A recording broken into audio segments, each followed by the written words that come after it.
इस वीडियो में हम बात करते हैं एरे आइडेंटिफायर की। एरे आइडेंटिफायर के ज़रिए हम नए एरे बना सकते हैं और किसी पहले से बने हुए एग्जिस्टिंग एरे में जो है वो इजाफा कर सकते हैं। एरे आइडेंटिफायर क्या होता है? ब्रैकेट्स होते हैं, ये जो आपको यहाँ पे नज़र आ रहे होंगे, ये ब्रैकेट्स हमने बनाए हैं।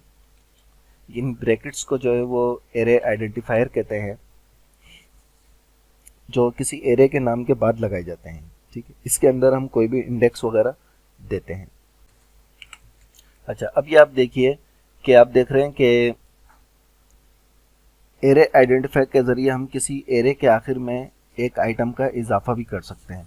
जैसे कि मैंने यहाँ पे करा, ये सिटीज़ के नाम से हमने एक वेरिएबल बनाया था और इसको हमने किस तरह, एक तरीका नंबर ये है एरे बनाने का और दूसरा मेथड ये है कि सिटीज़ एरे, और यहाँ पे हमने कोई इंडेक्स नंबर इसको नहीं दिया, 0 1 2, ये यहाँ पे वैल्यूज़ इसके अंदर ही आ गई।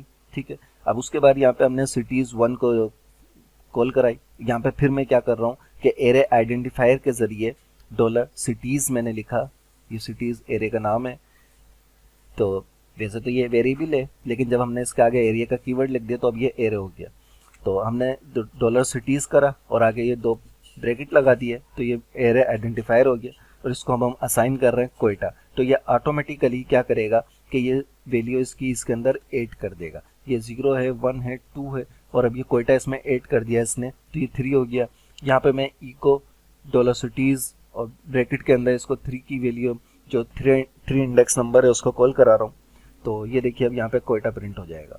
ये देखिए कोयटा आ गया। तो क्या हुआ, एरे आइडेंटिफायर के ज़रिए हमने एरे के अंदर कोई भी वैल्यू जो है वो उसके अंदर इनपुट भी कर दी, ऐड भी कर दी और उसके बाद हमने इसी के ज़रिए जो है यहाँ पे इसको कॉल भी करा के वापस भी ले लिया। तो एरे आइडेंटिफायर ये चीज़ होती है, इसके ज़रिए हम आइटम में इजाफा भी कर सकते हैं।